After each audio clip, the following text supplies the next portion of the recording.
Now 61 degrees, so it's starting to warm up. Time for your money watch. Have you ever thought coulda, shoulda, woulda when it comes to money? Who hasn't? I think many people have out there. Researchers surveying people ages 55 to 64 to find out what they would have done differently, if anything, when it comes to their retirement money. And Certified Financial Planner Joe Bert joining us now for our Money Monday segment. Joe, great to see you as always. Good morning, Ryan. So there are big three areas you're talking about here. First of all, 52% say they wish they had started sooner. Why does that make such a big difference to start that early? Well, saving and investing, have you ever made a snowman, Ryan? Yes. You know, you start with a small snowball and you try to roll it down a hill. The bigger the hill, the bigger the snowball you have at the end. That's your life. The sooner you start, the bigger your hill, the more you will have. That's what it's all about.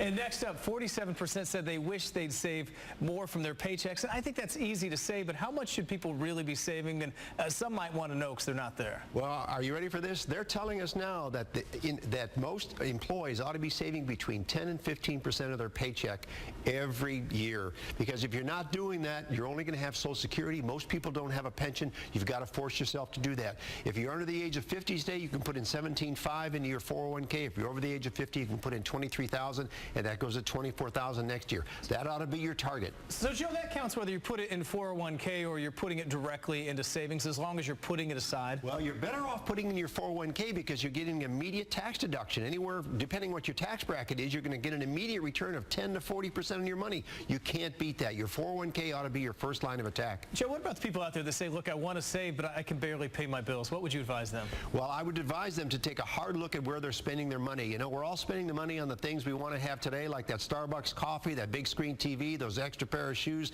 that lavish vacation. You've got to force yourself to pay. I know to save. I know I sound like a scold, but I see this in my practice, Ryan, and I see the difference it can make and the difference that it hasn't made in people that never really got started about it. They need to hear it. Let's finish with this. 34% wish they had invested more aggressively. And I think a lot of people are in that boat because that can grow as well. How do they do that? Well, what you want to do is you want to invest, particularly when you're young, you want to invest in growth and use mutual funds. It's the best way to invest.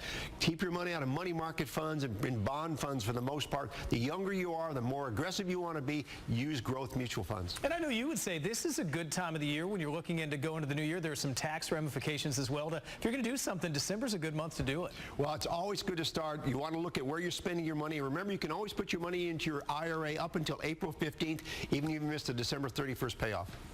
Joe, good stuff as always. It's always good to hear because I think so many people are in that boat, and it's great to hear that advice for sure. Thanks, Ryan. Good to be here. Good to see you as always. Of course, another Money Monday.